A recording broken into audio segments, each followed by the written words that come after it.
Mabama Baza à tous, ici Kissino Dina Dubosaka, spécialiste en renaissance africaine et éveilleuse de conscience. Donc je fais cette vidéo aujourd'hui concernant une affaire qui nous touche toutes en tant que femmes et en tant qu'individus qui ne supportons pas justement l'injustice. Donc je réalise cette vidéo depuis l'île de Mayotte. Je suis de retour dans cette chère île. Donc nous sommes en plein mois de Ramadan et donc je souhaite un bon Ramadan à tous nos amis, tous nos frères et sœurs musulmans, musulmanes. Donc je parle ici de l'affaire, pour ceux qui ne sont pas au courant, de l'affaire de la sénatrice Natasha Akpoti ou Diagan, qui est opposé justement au président de la Chambre haute, Godswill Akpabio. Cette histoire se passe au Nigeria.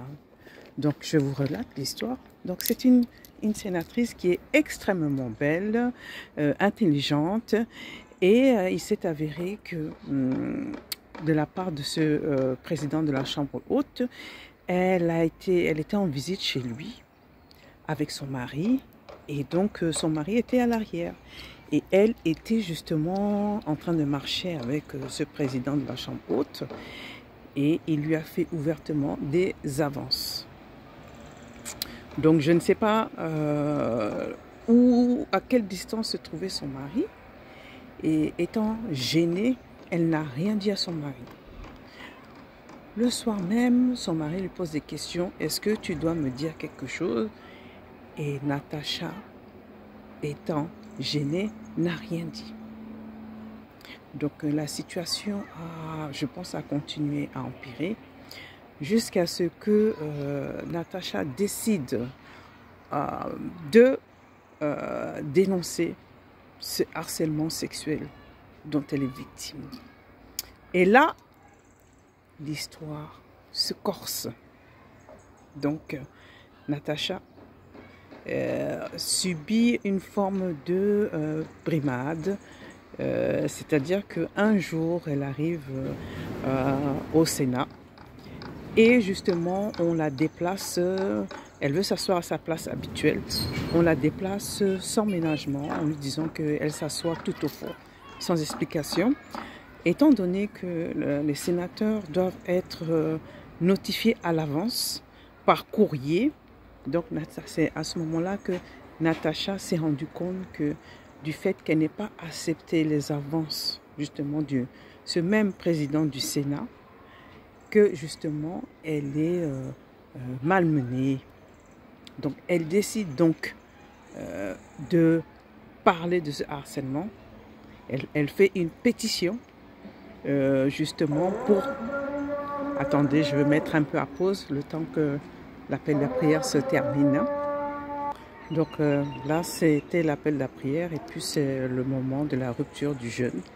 Donc je vous disais donc que Natasha a fait une pétition justement pour dénoncer le harcèlement dont elle est victime et comble de, je ne sais pas, ironie du sort ou comble de sexisme, la même personne qui est chargée de prendre cette pétition est donc justement le Godswill Akpabio, donc celui qui la harcèle. Et donc, ce que j'avais oublié de dire, c'est que lorsqu'on avait décidé arbitrairement de la déplacer, de la mettre tout au fond du Sénat, elle avait refusé de se déplacer. C'était vraiment, il faudrait regarder la vidéo. Mais c'est pour ceux qui parlent anglais, c'est encore mieux. Et donc, elle avait refusé de se déplacer et donc les gens lui disaient de se déplacer et donc elle était très très énervée. Et donc la pétition, donc elle décide de faire une pétition pour dénoncer le harcèlement dont elle est victime. Le même harceleur, celui qui est prétendument censé être, c'est celui qui est prétendument son harceleur, refuse de prendre la pétition sous prétexte que la pétition doit être donnée par une autre personne qu'elle-même. Donc la pétition doit être faite par une autre personne qu'elle-même. Et donc, l'histoire est en train de chauffer sur la toile et aussi est en train de chauffer dans tout le Nigeria parce que justement, c'est incompréhensible, mais il y a beaucoup de femmes au Nigeria qui soutiennent justement Godswill Akpabio en disant que Natasha, le sénateur Natasha, je vais voir son nom parce que le sénateur Natasha Akpoti justement fait un harcèlement, est en train de faire un harcèlement, est en train de justement, j'ai le mot en anglais, blackmail, est en train de faire du chantage, voilà. Et que toute cette histoire est fausse. Et cette histoire, comble de l'ironie du sort, se passe le 8 mars, la journée des droits des femmes. Donc, moi, ayant eu vent, grâce à une sœur sur YouTube qui s'appelle Nesville et qui est justement avocate, qui a expliqué l'étendue justement de tout ce qui se passe. Donc, suite à là, il y a eu un rebondissement. Il y a quelques jours, quelques semaines même, le sénateur Natasha a été suspendu pendant 6 mois pour avoir refusé de se déplacer lorsqu'on lui avait dit que ce n'était pas sa place au Sénat. Elle a été suspendue pendant 6 mois sans salaire. La question qu'on se pose, est-ce qu'elle est vraiment suspendue pendant 6 mois sans salaire parce qu'elle a créé du désordre, comme on dit, ou alors c'est parce qu'elle a osé dénoncer ce qui n'avait jamais été dénoncé publiquement. Donc, la plainte la pétition du sénateur Natasha a été refusée. On ne lui a pas donné l'occasion de démontrer ce qu'elle affirme. Donc c'est là que beaucoup de gens se posent des questions et se disent non. Ce qu'il aurait fallu faire, comme c'est une histoire très délicate de harcèlement sexuel, il aurait fallu justement écouter et qu'il y ait une enquête qui soit menée, mais ce n'est pas le cas. Et donc, cette grande sœur, cette sœur, je ne sais pas une grande sœur, cette sœur qui s'appelle Nesville, qui est avocate, qui explique la situation, m'a fait comprendre une chose.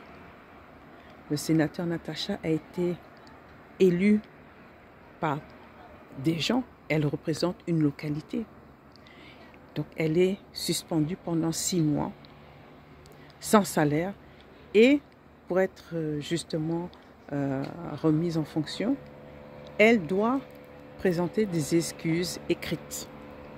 Donc ce qui veut dire que toute une localité, tout un département, toute une région n'a pas de sénateur. Et il y a une implication politique puisque on l'empêche d'exercer sa fonction. Et donc, ça serait, si cette histoire reste telle qu'elle est, ce serait un précédent parce que nous sommes en Afrique.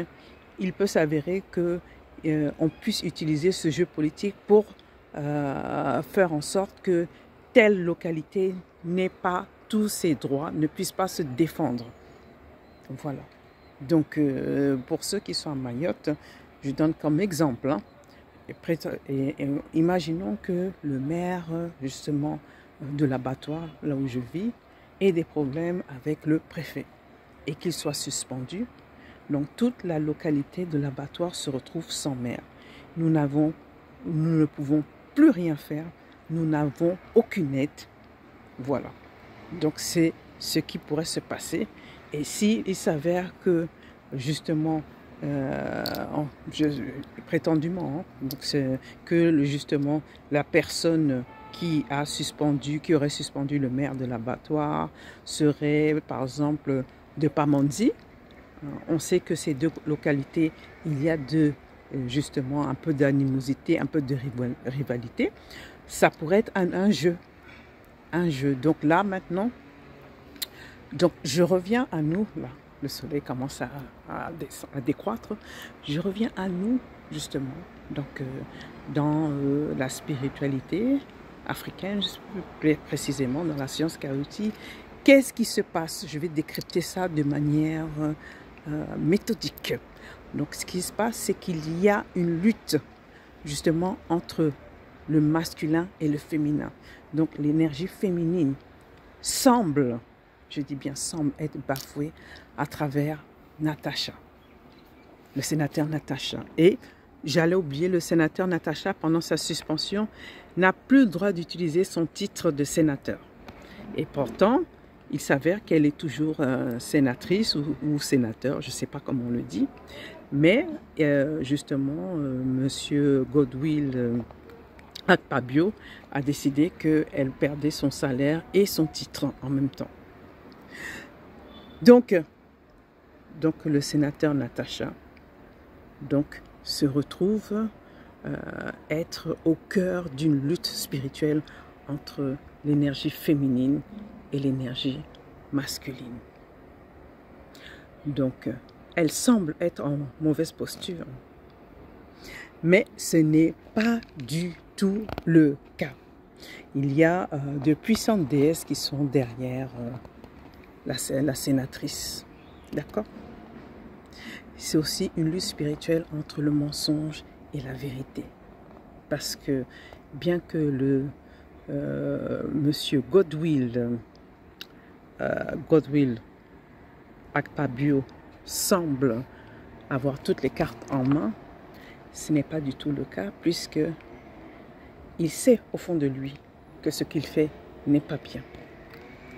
Surtout qu'il y a au niveau spirituel de puissantes déesses qui justement sont dans l'action, sont en train de laisser la partie se faire.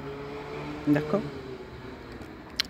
Et le sénateur Natacha a déjà gagné la bataille parce que, sans le savoir, Monsieur Godwill Akpabio a fait d'elle une martyre, symbole de la résistance, symbole de la justice.